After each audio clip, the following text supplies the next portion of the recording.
ETF index mutual funds నేర్చుకుని stock మార్కెట్లో రాణించాలనుకుంటున్నారా? వెంటనే ఈ నెంబర్కి కాల్ చేయండి. నమస్తే, welcome back to Suman TV. Present మనతో పాటు ఉన్నారు అనలిస్ట్ మందరి కృష్ణారెడ్డి గారు. నమస్తే సార్. నమస్తే అమ్మా.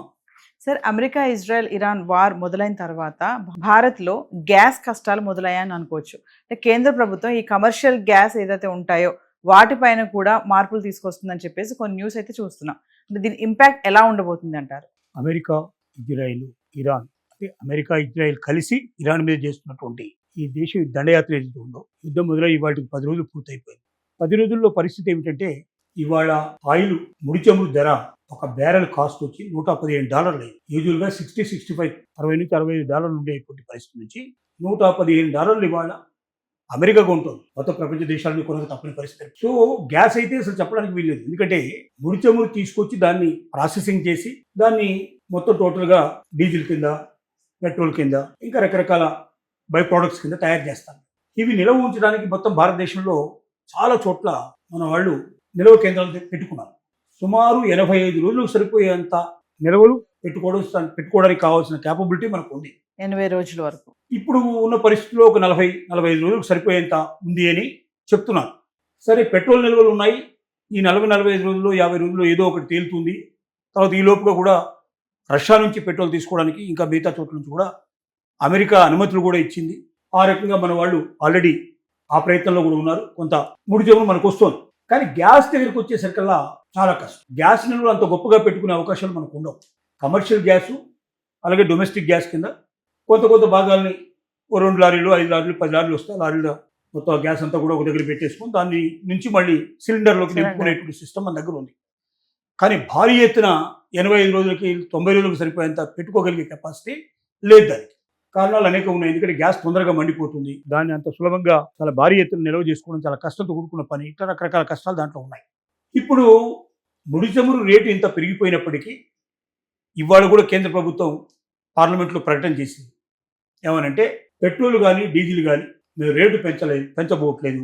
కంపెనీస్ ఏవైతే ఉన్నాయో గతంలో $90కి $95కి ఒక బ్యారెల్ కాస్టు వచ్చినప్పుడు ఏ రేట్ అయితే పెంచారో అదే రేటుని $60-65కి పడిపోయినప్పుడు దాన్ని కంటిన్యూ చేశారు. అంటే మామూలుగా ఏం చేయాలంటే రేటును బట్టి కస్టమర్కి తగ్గించేయాలి. కానీ రేటు పడిపోయినప్పటికీ కస్టమర్కి తగ్గించకుండా దాదాపుగా 2 ఏళ్ల పాటు విపరీతమైన లాభాలు సంపాదించాయి కంపెనీలు. కాబట్టి మీరు డబ్బు బాగా సంపాదించారు కాబట్టి ఇప్పుడు రేట్లు పెరిగిపోయినా కూడా రేటు పెంచడానికి వీల్లేదు.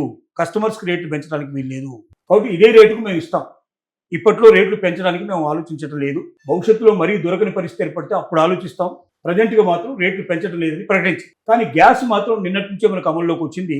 డొమెస్టిక్ సిలిండర్ మీద ₹60 పైన, అలాగే కమర్షియల్ సిలిండర్ మీద ₹115 పైన ఆల్రెడీ రేటు పెంచేశారు. గ్యాస్ కొరత విపరీతంగా జరుగుతుంది. ఎందుకంటే గ్యాస్ మనకు సప్లై చేసేటువంటి 2-3 కంట్రీస్ ఉన్నాయి.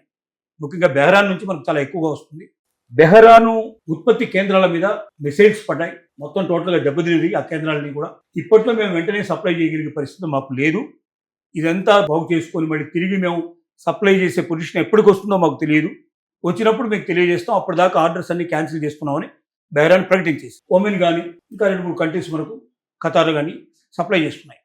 ఇవన్నిటి నుంచి ఇప్పుడు ఆల్మోస్ట్ ఆల్ మనకు గ్యాస్ ఆగిపోయింది. గ్యాస్ ఆల్టర్నేటివ్ అంత ఈజీగా దొరకదు. కాబట్టి గ్యాస్ ఉత్పత్తి అనేది మన దేశంలో జరిగేది 10-15% కన్నా ఎక్కువ జరగదు. 85% మనం బయట నుంచి దేశాల నుంచే మనం ఆధారపడి ఉన్నాం. కాబట్టి ఇప్పుడు కమర్షియల్గా వెళ్ళేటువంటి మొత్తం ఆపేయండి. కమర్షియల్గా అంటే ఓన్లీ వెల్డింగ్ చేసుకోవడానికి వాటి వీటికి మనకు వచ్చేటువంటి కాకుండా ఎక్కువ కమర్షియల్ దేనికి ఉపయోగిస్తారంటే ఎరువులు తయారు చేయడానికి పెద్ద పెద్ద ఫ్యాక్టరీలలో ఉపయోగిస్తారు. గ్యాస్ ద్వారానే కరెంట్ ఉత్పత్తి జరుగుతుంది. అంటే దాంట్లో వేడి పుడుతుంది, వేడి బయటకు వస్తుంది. సో ఇలాంటి అవకాశాలు ఉండే పెద్ద పెద్ద పరిశ్రమలు అన్నిటికీ ఆపేసేయండి.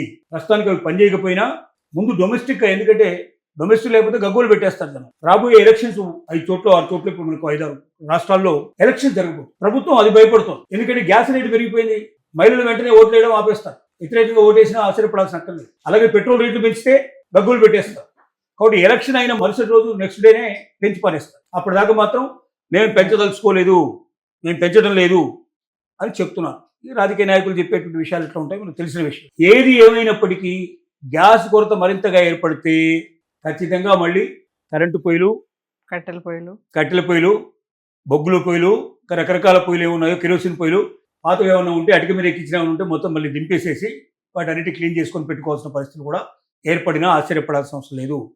దానికి ప్రభుత్వం ఏం చేస్తుందంటే ముందుగానే కమర్షియల్ వాటిని ఆపేస్తుంది. తర్వాత ఇంకా మరి కొరత ఏర్పడితే ముందు పల్లెటూరులకు ఆపేస్తుంది. ఇక్కడ పల్లెటూరులో ఆల్టర్నేటివ్గా ఏదో ఒకటి పెట్టుకొని చేసుకుంటారు వాళ్ళు, అవకాశాలు ఉంటాయి. ఇప్పుడు కట్టెల పొయ్యి పెట్టాలన్నా మన దగ్గర కట్టెలు ఎక్కడ దొరుకుతాయి కూడా మనకు తెలియని పరిస్థితి. ఎందుకంటే ఆ అలవాటు మారిపోయి చాలా ఏళ్ళు అయిపోయింది. ప్లస్ ఇక సిటీలో కట్టెలపై పెట్టడం అంటే అంత సాధ్యం కూడా అయ్యే పని సాధ్యం కాదు. అపార్ట్మెంట్స్ అందువల్ల మన కల్చర్కి అది సూట్ అవ్వదు. కాబట్టి మన దగ్గర ఏంటంటే ముఖ్యంగా ఎలక్ట్రిసిటీ పొయ్యిలు అట్లాంటి వాటికి ఎక్కువగా మనం ప్రాముఖ్యత ఇవ్వాల్సిన పరిస్థితి పడుతుంది. ఆ తర్వాత ఏం చేస్తారంటే బీ టౌన్స్ ఏవైతే ఉంటాయో సెకండ్ టైప్ ఆఫ్ టౌన్స్లో, చిన్న చిన్న టౌన్స్లో ఆపేస్తారు. తర్వాత సిటీకి తర్వాత వస్తారు, లాస్ట్లో వస్తారు. ఏది ఏమైనప్పటికీ గ్యాస్ కొరత పుష్కలంగా వచ్చే అవకాశాలు కనపడుతున్నాయి. దానికి ప్రజలు ప్రిపేర్ అయి ఉండాల్సిన అవసరం కూడా ఉందేమో అనిపించేట్టుగా ఉన్నది. కాబట్టి ఈ విషయాలు ముందుగానే హెచ్చరిక చేసుకుంటూ దానికి తగ్గట్టుగా మనం ప్రయత్నం చేయాల్సిన అవసరం ఉంది. అంతేగాని 10-20 సిలిండర్లు ఒకసారి పెట్టేసుకుందాం, వేరే వాళ్ళకి ఎవరు దొరకకుండా చేసుకుందాం అని చేయడం కూడా కరెక్ట్ కాదు. ఎందుకంటే మనం బతకాలి, అందరూ కూడా బతకాలి, అందరూ బాగుండాలి, అందులో నేను ఉండాలి అనుకోవడం మంచిది. కానీ నేను ఒక్కరినే బాగుండాలి, ప్రపంచం అంతా ఏమైనా పర్లేదు అనేటువంటి పరిస్థితి రావడం కూడా కరెక్ట్ కాదు. ఏది ఏమైనప్పటికీ యుద్ధం అన్ని రకాలుగా, ఇది ఒకటే కాదు, ఇంకా అనేక రకాల బాధలు మనం తెచ్చిపెట్టింది. ఎక్స్పోర్ట్స్ అన్ని ఆగిపోతున్నాయి. రొయ్యల చెరువులు మొత్తం టోటల్గా ఎక్కడికెక్కడ నష్టపోయి ఏడుస్తూ కూర్చున్న పరిస్థితి ఏర్పడుతుంది రైతులంతా కూడా. అలాగే అన్ని ప్రొడక్ట్స్, బయటికి పోవాల్సిన ప్రొడక్ట్స్ అన్నీ ఆగిపోయినాయి. ఇలాంటివన్నీ కూడా మన దగ్గర పరిస్థితులు ఇట్లా ఉన్నాయి. బాస్మతి రైస్ రైతులంతా కూడా టన్నుల కొద్ది ఆగిపోయిన పరిస్థితి ఏర్పడుతుంది. చాలా సమస్యలు ఉన్నాయి దాంట్లో. కానీ ముఖ్యంగా గ్యాస్ గురించి మాత్రం మనం ముందుగా తెలియజేసుకున్నాం. Thank you.